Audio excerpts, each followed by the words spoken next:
The Institute for Priestly Formation, located in Omaha, Nebraska, in partnership with Spirit Catholic Radio, is pleased to present the Lenten Reflection Series, The Journey to Jerusalem. Join Father Mark Toups as he helps us walk with Jesus on his journey to Jerusalem. Wednesday of the 5th week of Lent. My friends, welcome back to the Journey to Jerusalem. Today we find ourselves in Wednesday of the 5th week of Lent, which means we're only a few days away from Palm Sunday. As our journey to Jerusalem continues to unfold, Jesus is only a few days away from his triumphant entrance into Jerusalem. And while his Palm Sunday entrance into Jerusalem is still a few days away, Jesus and his apostles are now only a few miles away from the city. The 80,000 citizens of Jerusalem, of course, are beginning to feel the press of the nearly 1 million Passover visitors who are now beginning to ascend to their city. The air dances with festival psalms and songs. The energy of Passover is contagious with anticipation. On the other hand, we now know that conspiracy lurks in the air. Conspiracy invades the apostles and blankets this intense last leg of the journey.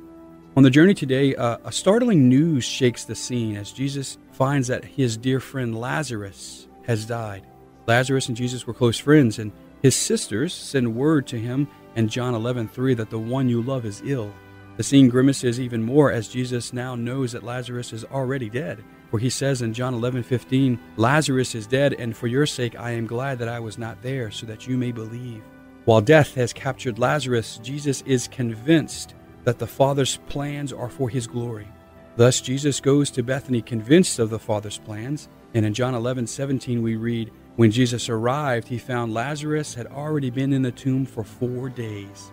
After repeated attempts to reassure them of his messianic power, Jesus boldly commands in John 11:38, take away the stone. Martha, the sister of the dead man, said to him, Lord, now there will be a stench, for he has been dead for 4 days. Jesus is not afraid of stench. He enters into the stench.